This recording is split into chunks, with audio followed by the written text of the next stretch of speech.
Friends, hello friends, welcome to our channel. Friends, आज हम देखेंगे बेटी अपने पिता से कब तक भरण पोषण लेने की अधिकारी होती है।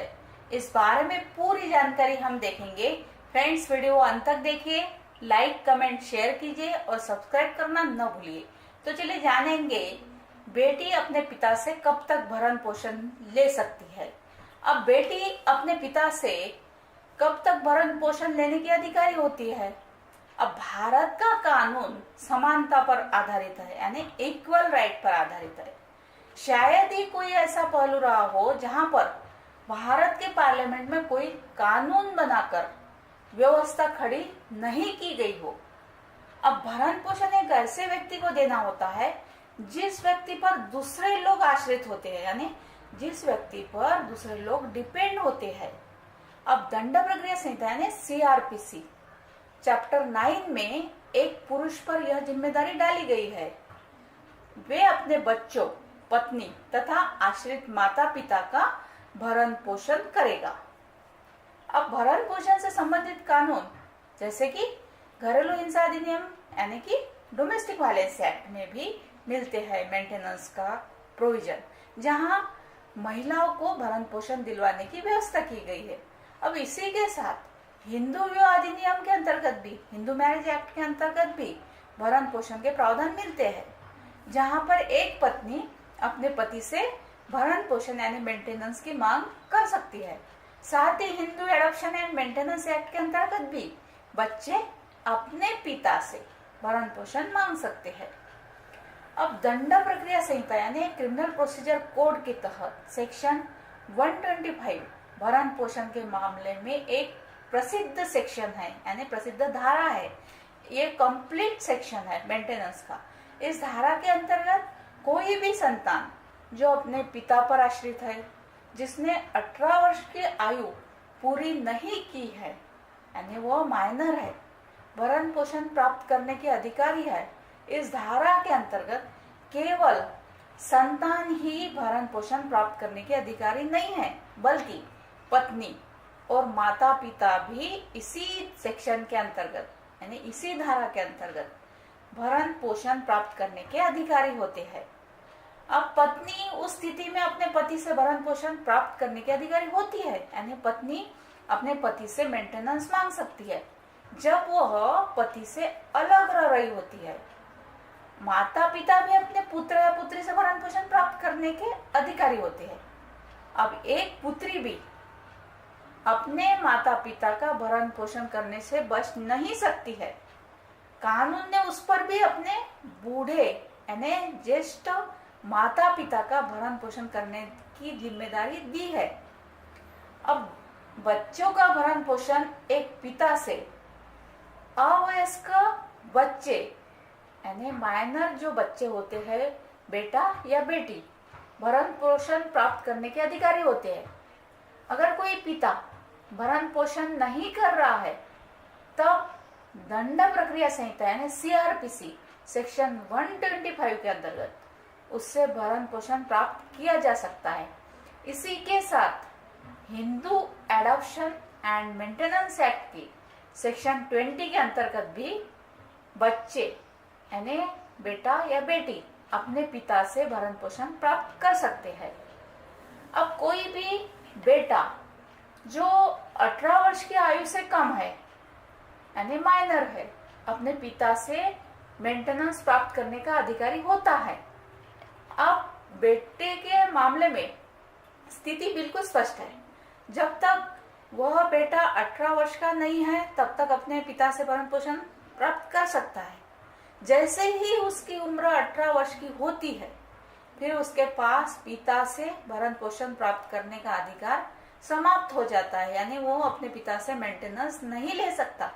अब कानून उस बेटे से यह आशा करता है कि वह स्वयं अपना भरण पोषण खुद करे। अब 18 वर्ष की आयु के बाद एक बेटा पढ़ने लिखने के लिए होने वाले खर्च भी अपने पिता से प्राप्त करने का अधिकारी नहीं है, यानी वो मेजर हो चुका है। अब यह नहीं कह सकता कि उसके पढ़ने में जो भी खर्च हो रहा है वो उसके पिता द्वारा अदा किया जाए, किंतु बेटियों के संबंध में स्थिति थोड़ी सी भिन्न है।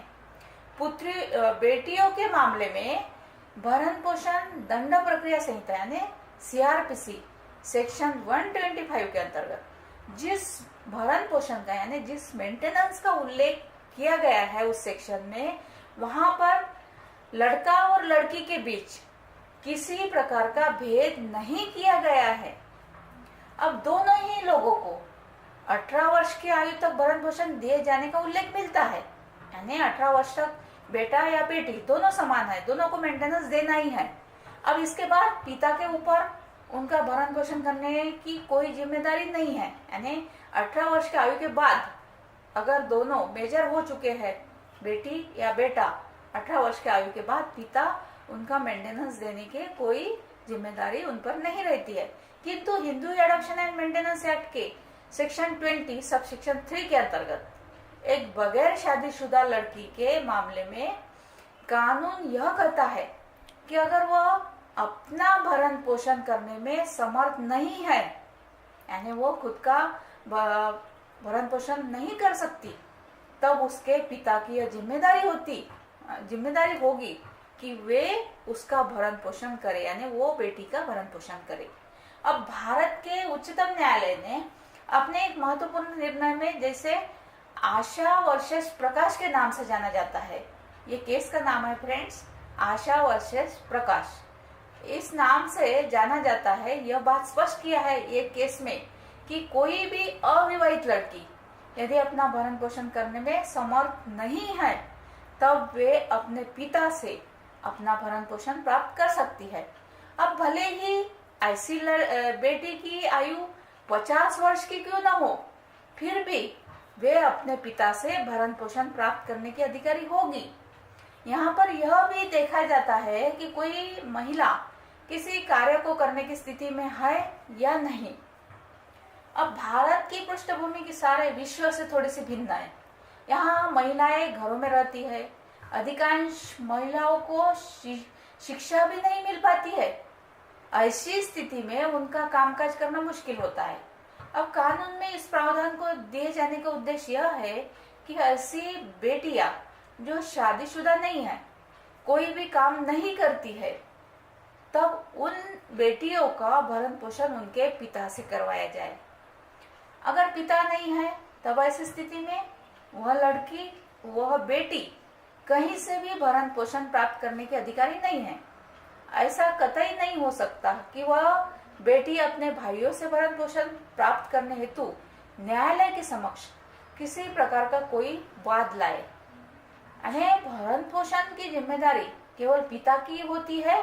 जैसे ही उस बेटी की शादी हो जाती है, वैसे ही पिता पर से भरण पोषण की जिम्मेदारी समाप्त हो जाती है। अब कोई भी विवाहित महिला भरण पोषण के लिए मुकदमा अपने पति के विरुद्ध लाती है। अब यहाँ तक एक तलाकशुदा महिला भी अपने पति से ही भरण पोषण यानी मेंटेनेंस लेगी जब तक उसकी दूसरी शादी नहीं हो जाती है, लेकिन अपने पिता के विरुद्ध वाद नहीं ला सकती। अविवाहित बेटी भरण पोषण का मुकदमा अपने पिता के विरुद्ध ला सकती है। सो फ्रेंड्स, यह थी महत्वपूर्ण जानकारी। Thank you.